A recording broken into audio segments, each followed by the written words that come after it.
2500년 전 한 히브리 선지자가 자유의 여신상이 대양을 건너 뉴욕으로 운반되는 것을 세부적으로 묘사했다고 말한다면 어떻겠습니까? 터무니없게 들리지 않습니까? 하지만 스가랴서 5장에 기록된 내용을 알게 되고 각 세부 사항을 이 기념물의 실제 역사와 그 이후 미국에서 일어난 일들과 비교해보면 놀라운 무언가가 드러나기 시작합니다. 우리는 단순한 우연의 일치로는 설명할 수 없는 매우 정확한 일치들에 대해 이야기하고 있습니다. 남는 질문은 이것입니다. 하나님께서 스가랴에게 먼 과거에 대한 환상만이 아니라 우리 자신의 시대에 대한 현대 세계의 중심이 될 나라와 그 최종 운명에 대한 예언적 경고를 보여주고 계셨던 것은 아닐까요? 너무나 낯설고 보통이 아닌 무언가 앞에 서 있어서 당신의 마음이 보고 있는 것을 처리하기 위해 도움이 필요하다고 상상해 보십시오. 바로 이것이 기원전 520년에 선지자 스가랴에게 일어난 일입니다. 그는 예루살렘에 있었는데 유대 백성이 바벨론 포로 생활에서 막 돌아와 성전과 그들의 영적 삶을 재건하려고 애쓰던 시기였습니다. 바로 이러한 상황에서 하나님께서는 스가랴에게 일련의 특별한 밤의 환상들을 보여주기 시작하셨습니다.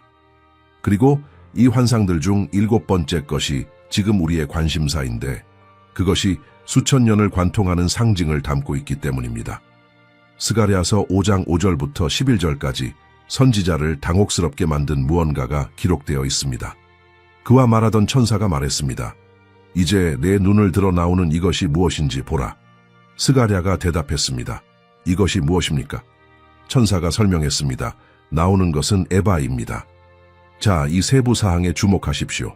이것이 근본적으로 중요하기 때문입니다. 에바는 이스라엘에서 사용된 가장 큰 곡물 측정 단위로 약 22리터에 해당했습니다. 평범한 용기가 아니었습니다. 그것은 상업에서, 거래에서, 상품 교환에서 사용되는 측정 단위였습니다. 따라서 처음부터 이 환상은 상업 활동과 사업과 경제적 교환과 연결되어 있었습니다. 그러나 이야기는 더욱 흥미로워집니다. 천사가 계속해서 계시합니다. 온 땅에서 그들의 죄악입니다. 그러고 나서 스가랴는 충격적인 것을 봅니다. 납뚜껑이 들려지고 광주리 안에 한 여인이 앉아 있습니다. 천사가 직접적이고 불안하게 선언합니다. 이것은 악입니다. 히브리어로 사용된 단어는 리샤인데 사악함, 타락, 불경건을 의미합니다. 평범한 여인이 아니었습니다.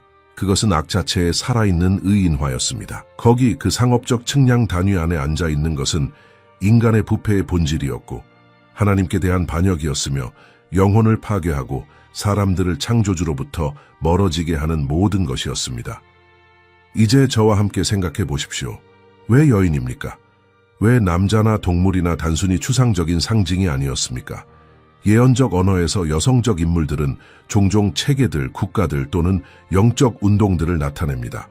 요한계시록에서 예를 들어 우리는 짐승을 탄 자주색과 주홍색 옷을 입은 여인을 보는데 이는 종교적이고 상업적인 바벨론을 나타냅니다. 여기 스가랴서에서 상업 광주리 안에 이 여인은 비슷한 무언가를 나타냅니다. 상업과 얽혀 있고 세상의 거래들과 영적 썩음을 숨기는 물질적 번영과 연결된 악의 체계입니다.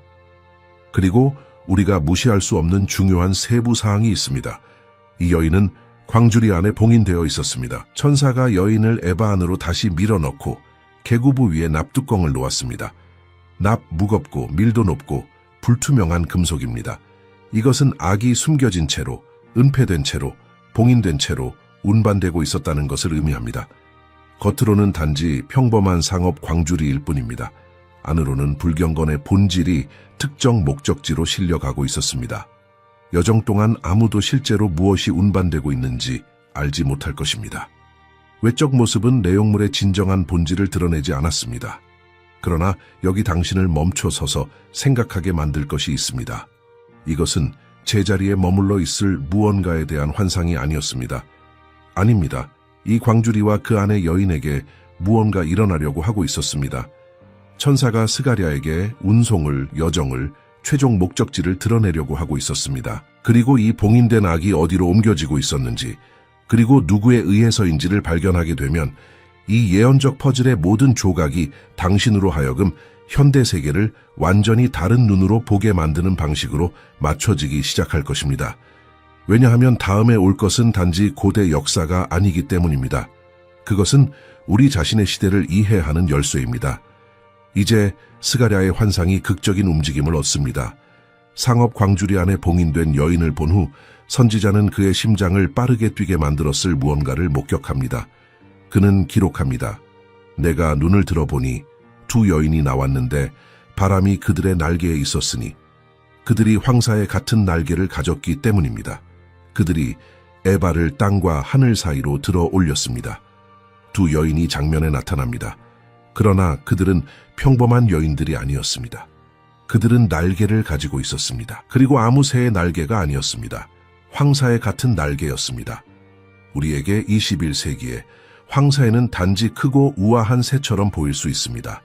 하지만 스가랴 시대의 유대인에게 이 세부 사항은 엄청난 신학적 무게를 지녔습니다. 모세의 율법에서, 특별히 레위기 11장 19절과 신명기 14장 18절에서 황사에는 부정한 새들 중에 나열되어 있는데 이스라엘 백성이 먹을 수 없는 것들입니다. 부정한. 이 단어는 가볍게 사용되지 않았습니다. 그것은 하나님의 거룩함에 반대되는 무언가를, 영적 오염을 나타내는 무언가를 의미했습니다. 그러므로 여기 상징이 있습니다. 악이 부정한 수단에 의해 운반되고 있었고 신적 승인을 받지 못한 대리인들에 의해 그 자체로 부정함의 표시를 지닌 도구들에 의해 운반되고 있었습니다. 그리고 황사의 날개를 가진 이 두 여인이 광주리를 땅과 하늘 사이로 들어 올렸습니다. 이것을 생각해 보십시오. 지상 운송이 아니었습니다. 동물들에 의해 끌려가거나 걸어가는 사람들에 의해 운반되는 것이 아니었습니다. 그것은 공중에 떠 있는 두 세계 사이에 들린 운송이었습니다.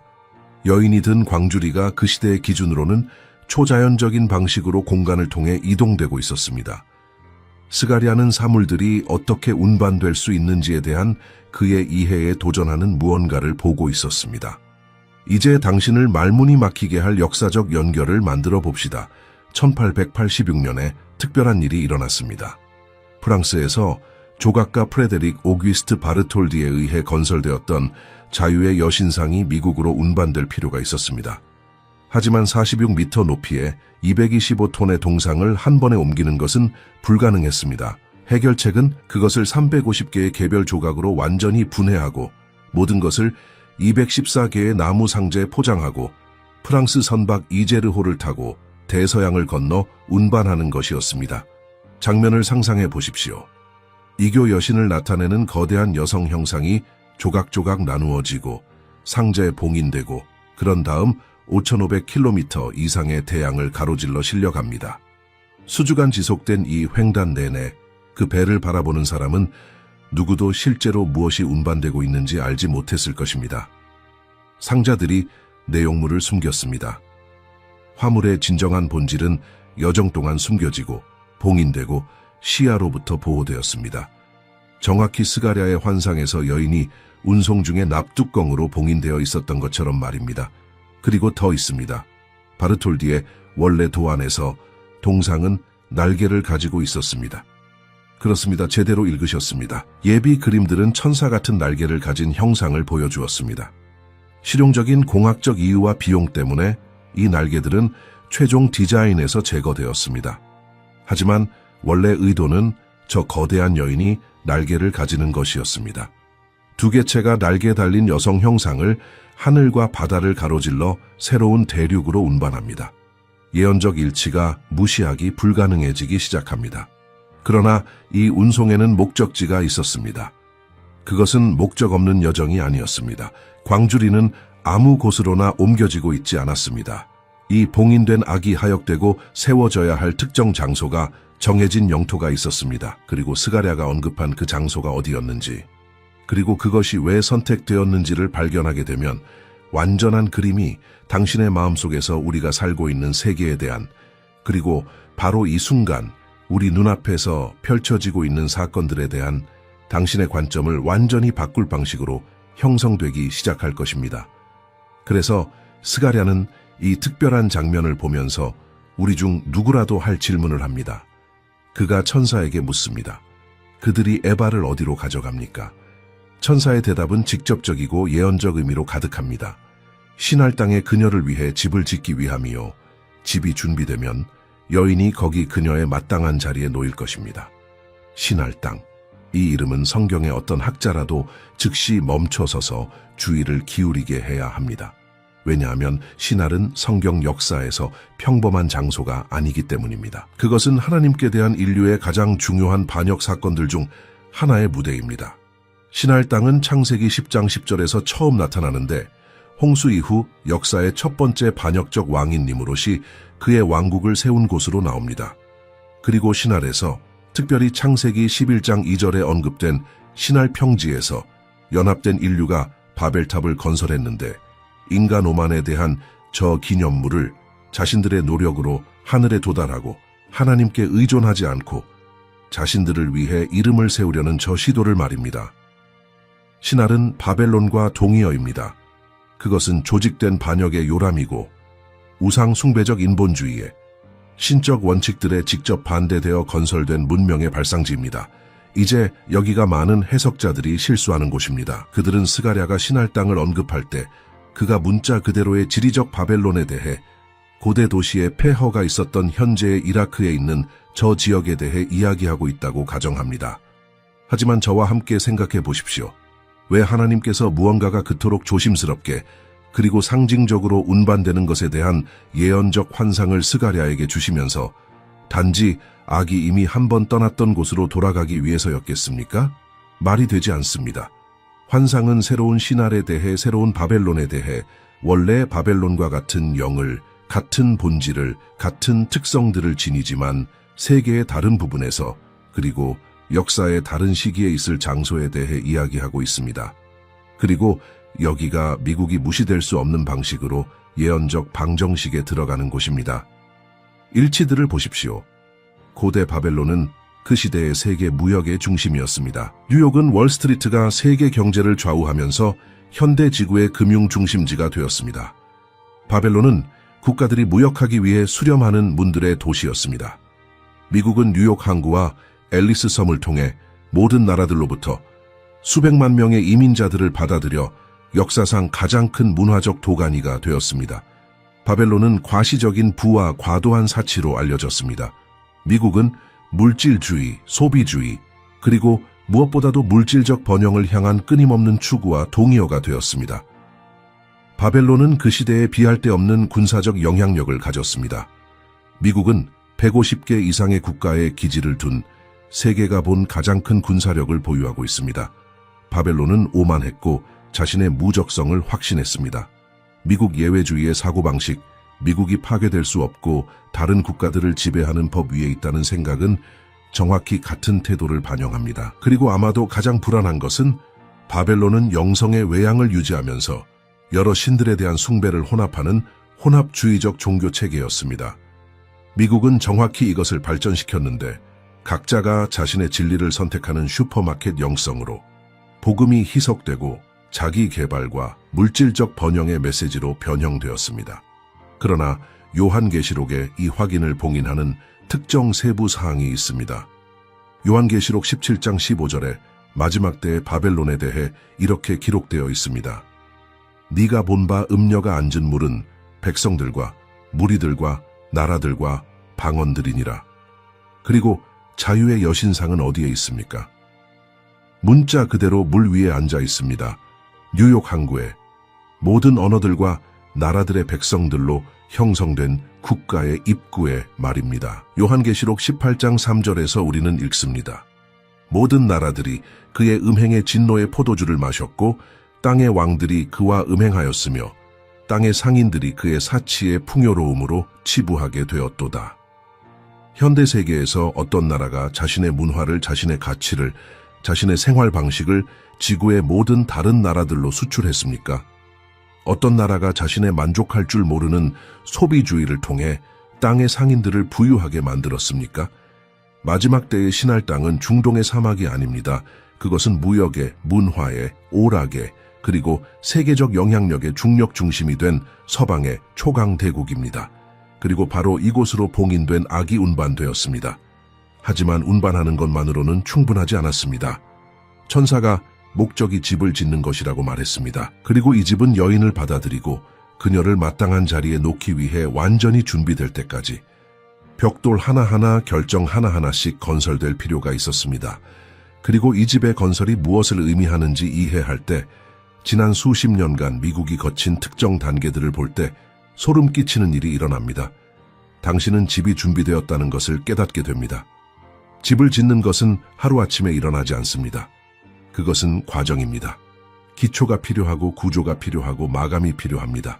그리고 이 예언을 매우 불안하게 만드는 것은 우리가 무서울 정도로 정확하게 이 악을 위한 집이 미국에 건설된 정확한 시기를 추적할 수 있다는 것입니다.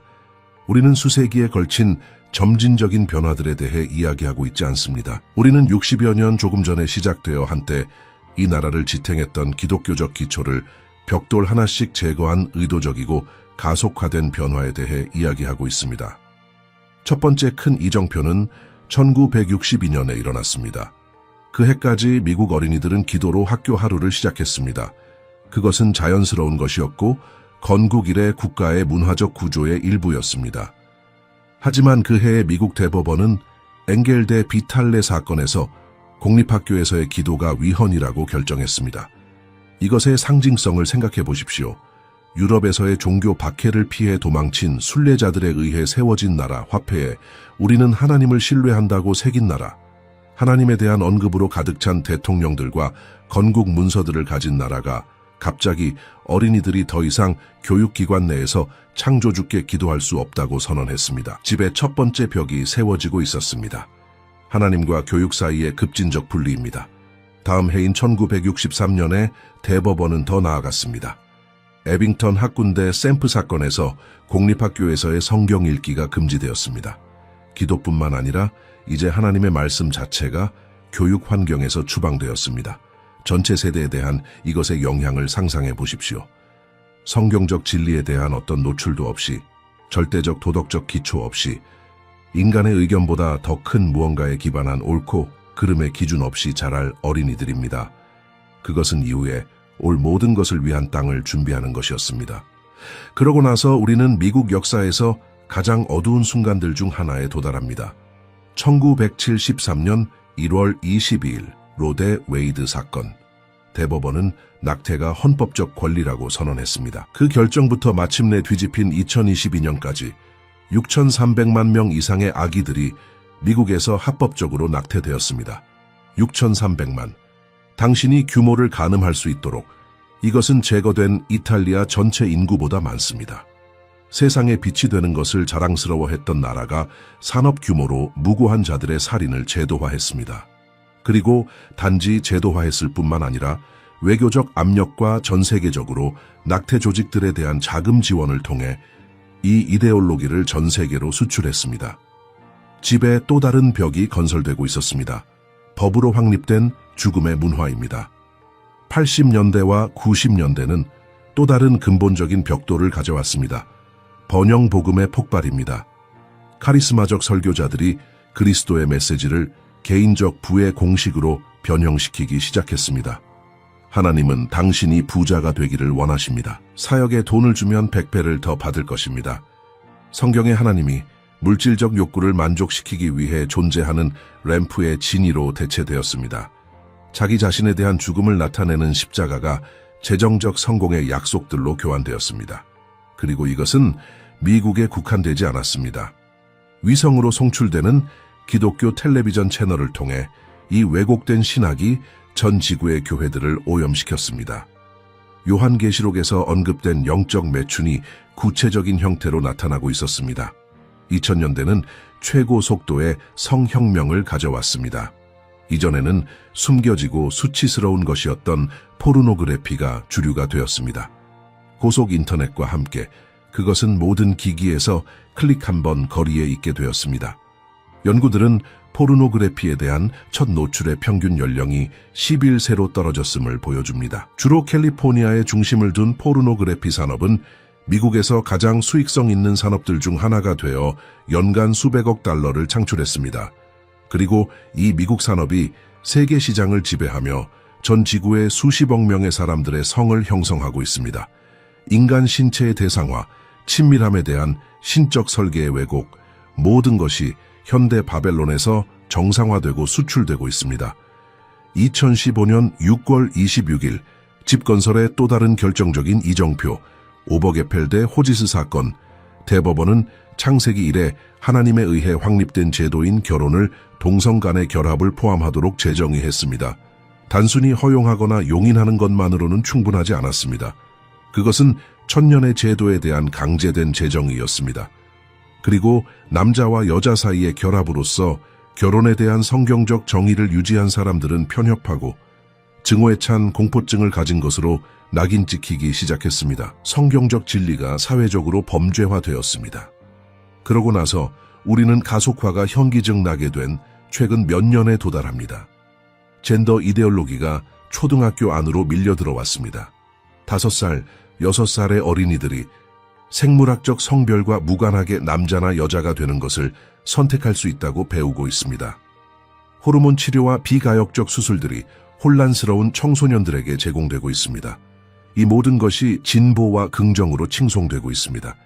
그리고 다시 주로 미국 대학들에서 탄생하고 발전한 이 이데올로기가 전 세계적으로 수출되고 있으며 정부들이 미성년자의 성전환을 용이하게 하는 법안을 채택하도록 압력을 받고 있습니다. 운송 중에 악을 봉인했던 납뚜껑이 완전히 제거되었습니다. 집이 건설되었습니다. 구조가 준비되었습니다.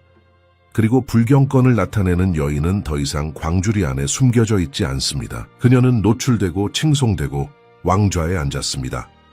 천사가 스가랴에게 말했듯이 그녀의 마땅한 자리에 놓여졌습니다.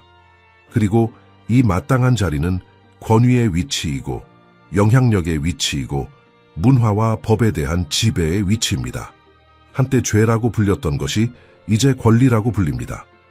하나님에 의해 금지되었던 것이 이제 국가에 의해 보호됩니다. 역전이 완료되었습니다. 이제 전 세계에서 미국의 가장 인정받는 상징이 된 물리적 기념물을 직접 보겠습니다. 자유의 여신상, 공식적으로 세계를 비추는 자유라고 불립니다.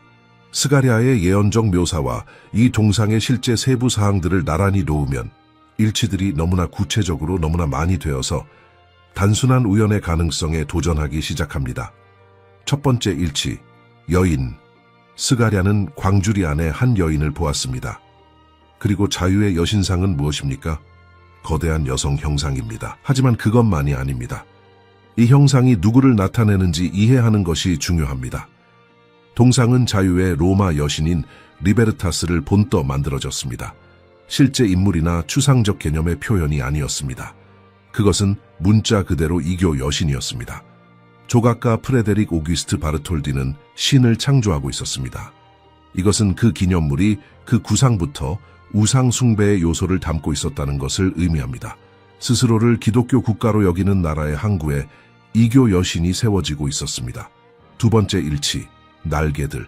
여기 대부분의 사람들이 모르는 것이 있습니다. 바르톨디의 원래 스케치들에서 동상은 날개를 포함했습니다.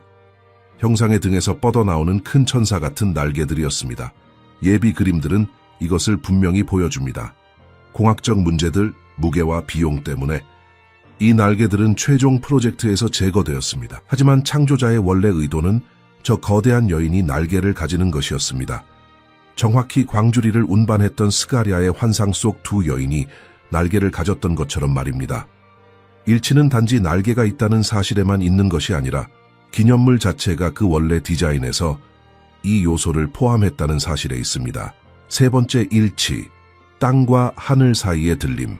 스가랴는 땅과 하늘 사이로 들려지는 광주리를 묘사했습니다. 자유의 여신상은 지면에 있지 않습니다. 그녀는 47m 높이의 거대한 받침대 위에 솟아 있으며 그것은 다시 별 모양의 기초 위에 있습니다. 지면부터 횃불 꼭대기까지 완전한 구조물은 93m입니다. 여인의 형상은 떠 있고 들려져 있고 땅과 공기 사이에 떠 있는데 정확히 환상이 예언한 대로입니다. 그리고 이 들림은 우연이 아닙니다. 동상이 멀리서 바다로부터 등대처럼 수 킬로미터 떨어진 곳에서 보이는 지배적인 상징으로 보이도록 하기 위한 것이었습니다. 네 번째 일치, 왕관. 동상은 7개의 광선이 투사되는 광채에 나는 왕관을 쓰고 있습니다. 공식적으로 이 7광선은 세계의 7 대륙과 7 대양을 나타냅니다. 상징성을 인식하십니까? 그것은 단지 미국만을 나타내는 왕관이 아닙니다. 그것은 세계적 지배와 영향력을 상징하는 왕관입니다. 여인은 온 거주하는 땅을 포괄하는 광선들로 관을 쓰고 있습니다. 이것은 미국이 맡은 역할을 완벽하게 반영합니다.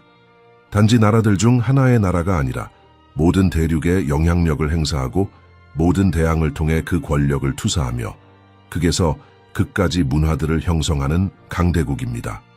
다섯 번째 일치, 항구의 위치. 스가랴의 환상에서 에바는 상업적 측정 단위였습니다. 그리고 동상은 어디에 놓였습니까? 뉴욕 항구의 100년 이상 동안 미국의 가장 큰 상업 항구가 된 곳에 말입니다. 그곳은 단지 상품들만이 아니라 사람들을 위한 진입 지점입니다. 동상이 있는 자유의 섬, 바로 옆에 앨리스 섬은 1892년과 1954년 사이에 1200만 명 이상의 이민자들을 처리했습니다. 동상은 문자 그대로 이 사람들이 신세계에 도착했을 때 보는 첫 번째 이미지였습니다. 그리고 뉴욕은 매일 수조 달러가 손을 바꾸는 세계 무역이 월스트리트와 유엔을 통해 조율되는 세계 자본주의의 금융 중심지가 되었습니다. 여섯 번째 일치, 들려진 횃불. 동상은 오른손에 들려진 횃불을 들고 있습니다. 공식적으로 이것은 계몽을, 무지의 어둠을 흩뜨리는 이성과 지식의 빛을 나타냅니다.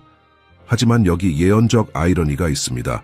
세상의 진정한 빛은 그리스도이시며 요한복음 8장 12절에서 그분 자신이 선언하셨습니다. 동상은 대안적인 빛을 인간의 이성을 통해 세속적 민주주의를 통해 물질적 번영을 통해 이 모든 것을 하나님 없이 사람들을 해방시키겠다고 약속하는 인본주의적 계몽을 제공합니다. 그것은 루시퍼의 빛인데 그의 이름은 빛을 가져오는 자를 의미하며 창조주와 무관한 계몽을 제공합니다. 들려진 횃불은 인간의 교만의 상징이고 우리가 신적 계시 없이 우리 자신을 인도할 수 있다는 믿음의 상징입니다. 일곱 번째 일치, 책, 왼손에. 동상은 로마 숫자로 새겨진 1776년 7월 4일 날짜가 있는 법의 서판을 들고 있습니다. 독립선언의 날짜입니다. 상징적으로 그것은 하나님의 법이 아닌 인간이 만든 법을 나타냅니다. 그것은 청동으로 결정화된 인간의 자율성입니다. 우리는 우리 자신의 규칙들을 만들 것입니다. 우리는 무엇이 옳고 그른지를 결정할 것입니다. 우리는 십계명이 필요 없습니다. 우리는 우리 자신의 헌법을 가지고 있습니다. 그것은 다시 바벨의 영입니다. 인류가 하나님과 무관하게 자신들의 도덕적 기준들을 확립하는 것입니다. 당신이 이 모든 일치들을 합산하면 원래 디자인의 날개를 가진 거대한 여인, 땅과 하늘 사이로 들려진 세계적 지배의 상징들로 관을 쓴 상업 항구에 위치한 인본주의적 계몽의 횃불과 자율적 법의 책을 들고 있는 유럽에서 미국으로 대양을 가로질러 운반된 이교 여신을 나타내는 무언가가 수정처럼 명확해집니다. 우리는 역사상 가장 특별한 일련의 우연들 앞에 있거나 아니면 스가랴가 정말로 2500년 전에 이 정확한 기념물이 이 정확한 장소로 이 정확한 예언적 목적을 성취하기 위해 운반되는 것을 보았던 것입니다. 그리고 미국이 그 이후로 되었고 행한 모든 것을 이 방정식에 더하면 두 번째 선택지는 먼 가능성이기를 멈추고 유일한 논리적 설명이 됩니다. 그러나 미국 국경 내에 악을 위한 집을 짓는 것은 첫 번째 단계일 뿐이었습니다. 예언의 완전한 성취는 더 사악한 무언가를 요한계시록 17장 2절에 불안할 정도로 명확하게 기록된 무언가를 요구합니다. 땅의 왕들이 그와 음행하였고 땅에 사는 자들이 그의 음행의 포도주에 취하였다. 그리고 18장 3절에서 우리는 다시 읽습니다. 모든 나라들이 그의 음행의 진노의 포도주를 마셨도다. 무엇이 말해지고 있는지 인식하십니까? 바벨론이 부패한 것만으로는 충분하지 않습니다. 그녀는 그녀의 부패를 수출해야 합니다. 다른 나라들이 그녀의 독이 든 잔을 마시게 해야 합니다. 그들이 분별력을 잃고 같은 타락한 생활 방식을 채택할 때까지 그녀의 왜곡된 가치들로 그들을 취하게 해야 합니다. 그리고 바로 이것이 미국이 지난 수십 년간 무서운 효율성으로 해온 것입니다. 가장 명백한 도구로 시작하겠습니다. 할리우드. 미국 영화 산업은 단지 오락이 아닙니다. 그것은 세계적 규모의 문화적 세뇌입니다. 로스앤젤레스에서 제작된 영화들과 시리즈들은 모든 대륙의 수십억 명의 사람들에 의해 시청됩니다. 그리고 이러한 제작물들을 통해 가치들, 행동들, 그리고 세계관들이 몇십 년 전이었다면 결코 그러한 개념들을 받아들이지 않았을 청중들의 마음속에 이식됩니다. 헌신 없는 캐주얼한 관계들이 정상화되었습니다. 간음이 흥미롭고 해방적인 것으로 묘사되기 시작했습니다. 하나님의 이름의 모독이 영웅 캐릭터들의 일반적인 대화의 일부가 되었습니다. 동성애가 점진적으로 삽입되었는데 처음에는 부차적 캐릭터들로, 그 다음에는 주인공들로 의도적인 의제의 일부로서 거의 모든 주류 제작물이 LGBTQ 표현을 포함하는 현재 지점에 도달하기까지 말입니다. 하지만 할리우드는 빙산의 일각일 뿐입니다. 미국 음악, 특히 힙합과 팝은 전 세계적으로 음악 차트를 지배합니다. 그리고 이 음악들은 무엇을 촉진합니까? 성공의 정의로서 비싼 차들, 과시적인 보석들, 그리고 호화로운 저택들을 보여주는 뮤직비디오들과 함께 무절제한 물질주의입니다. 노골적인 가사들과 예술로 위장된 포르노그래픽 이미지들을 가진 극단적인 성적 대상화입니다. 권위에 대한 반역, 특히 전통적이고 부모의 가치들에 대한 반역입니다. 마약의 사용과 미화입니다. 낭만화된 폭력입니다. 그리고 이 미국 음악은 미국에 머무르지 않습니다. 그것은 브라질의, 나이지리아의, 필리핀의, 인도네시아의 라디오에 있습니다. 그것은 도쿄, 카이로, 모스크바의 청소년들의 이어폰에 있습니다. 바벨론이 땅의 모든 언어들과 방언들로 그녀의 유혹의 노래를 부르고 있습니다. 미국에 기반을 둔 소셜미디어들, 페이스북, 인스타그램, 트위터, 틱톡은 인간 커뮤니케이션을 변형시켰고 그 과정에서 미국 가치들을 바이러스처럼 수출했습니다. 틱톡은 비록 기원이 중국이지만 정확히 그 지배적인 콘텐츠가 세계적 트렌드를 확립하는 미국 크리에이터들로부터 오기 때문에 폭발했습니다. 결코 미국을 밟아본 적이 없는 보수적인 나라들의 청소년들이 젠더 정체성, 성관계들, 그리고 권위에 대한 미국 세계관들을 흡수하고 있습니다. 그들은 자신들의 문화들과 가족들의 가치들과 정면으로 모순되는 생활 방식들을 칭송하는 미국 인플루언서들을 봅니다. 그리고 이 인플루언서들이 수백만 명의 팔로워들을 가지고 있고 행복하고 부유하고 자유로워 보이기 때문에 그 가치들이 흡수되고 모방됩니다. 그것은 어떤 역사적 제국도 그러한 침투와 속도로 실현하지 못한 문화적 식민화입니다.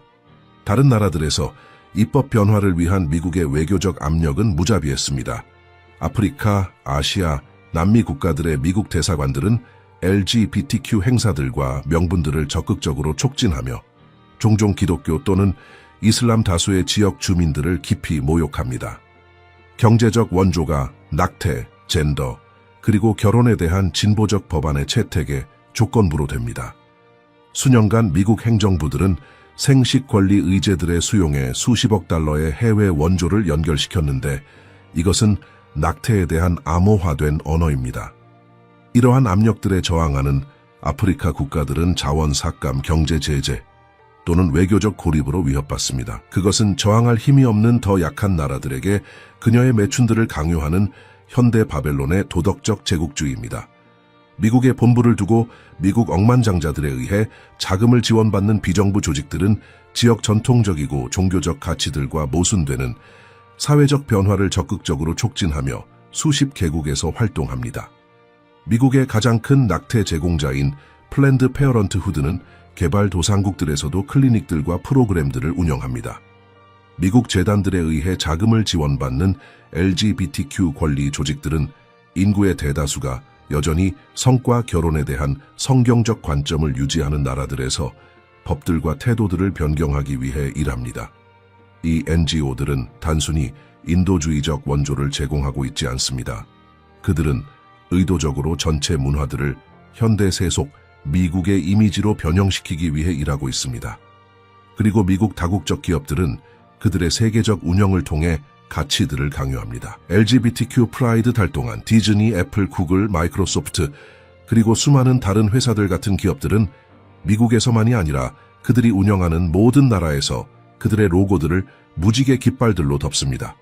중동, 아프리카, 아시아의 사무실들의 직원들은 그들 자신의 종교적 신념들과 모순되는 개념들을 촉진하는 다양성과 포용 훈련에 노출됩니다. 참여를 거부하거나 반대를 표현하는 것은 적대적인 업무 환경 조성으로 해고를 초래할 수 있습니다. 바벨론 기업은 행성 규모로 이념적 수능을 강요하고 있습니다.